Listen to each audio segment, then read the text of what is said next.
আগে ভেবেছিলাম হজে যাব, কিন্তু দেখি বন্যার মানুষরা কষ্ট পাচ্ছে, এর জন্য এটা দান করে দিব।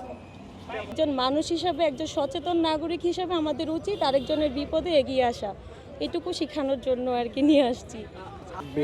ইভেন হচ্ছে আন্দোলনের সময়ও হচ্ছে ওরা বলতেছিল যে মা চলো আমরা যাই, আমাদের বড় ভাই বোনরা মরে যাচ্ছে রাস্তায় এভাবে পুলিশের কাছে, আমরাও যাই, আমাদেরও উচিত আন্দোলনে যাওয়া, আমাদের এভাবে ঘরে বসে থাকা উচিত না। তোমার হাতে এটা কি? আমার হাতে ব্যাংক। কিসের ব্যাংক এটা? এটা হচ্ছে যারা পানিতে খাবারের জন্য কষ্ট আছে তাদের জন্য দিব, দান করব। এটা তুমি দিয়ে দিবে, এখন তোমার খারাপ লাগছে না? না, কেন? কারণ ওই মানুষদের খাবার খেতে কষ্ট লাগে, এর জন্য আমরা টাকা দিব। এই টাকা কিভাবে জমিয়েছিলে তোমরা? এটা আমরা টাকা জমাইছি, আব্বু দিয়েছে, মা দিয়েছে, পুপ্পি দিয়েছে, আমাদের সবাইকে দিয়েছে। আচ্ছা, কত টাকা হয়েছে এখানে আনুমানিক? তোমার কি মনে হয় কত টাকা হতে পারে এখানে? এখানে আমি বলতে পারি না কয়টা হয়। কতদিনে জমিয়েছো এটা? অনেক আগে এটা জমিয়েছি, এর জন্য মনে নেই। এটাকে তো তুমি কি করতে? এটা দিয়ে আমি আচ্ছা, এখন কেমন লাগছে তোমার এটা? আমার খুব ভালো লাগছে। আমার সাথে এসেছে আমার ভাই, আমার ফুফাতো ভাই, আমার ফুপি আর আমার মা। আমার খুব ভালো লাগছে। কেউ গিফট দিয়েছে, আচ্ছা ঠিক আছে আম্মু এটা হজের জন্য রেখে দিব, এই টাইপের আর কি। তো যে কেউ হজের উদ্দেশ্যে দিয়েছে ব্যাপারটা তা না, গিফট দিয়েছে সেটা রেখে দিয়েছে এমন আর কি। হ্যাঁ, এই যে ঈদে ওর ফুপা দিয়েছে, ওর ফুপু দিয়েছে, ওর বড় মা দিয়েছে, তারপর হচ্ছে ওর বাবা দিয়েছে, মাঝে মাঝে আমি দিয়েছি, আবার ওরও নিজ থেকে নিয়ে নিত ব্যাগ থেকে, আম্মু আমার হজ ফান্ডে টাকা লাগবে, টাকা দাও, এইভাবে আর কি হয়েছে ব্যাপারগুলো। যে দান করার দৃশ্যটা, এটা একটা মা হিসেবে দেখে কেমন লাগছে?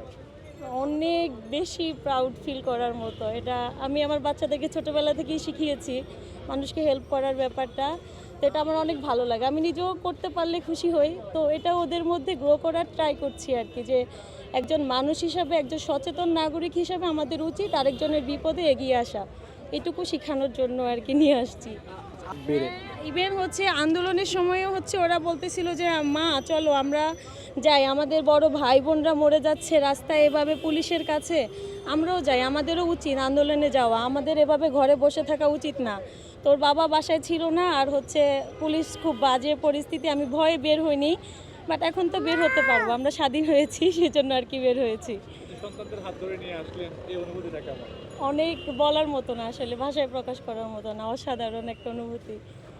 আমরা তো ছোটবেলায় অনেক রকম অনেক কিছু করতে দেখি বাচ্চাদের, কিন্তু বড় হয়ে হয়তোবা তারা অনেক বিপথে চলে যায় বা অনেক রকমের ঘটনা ঘটতে পারে।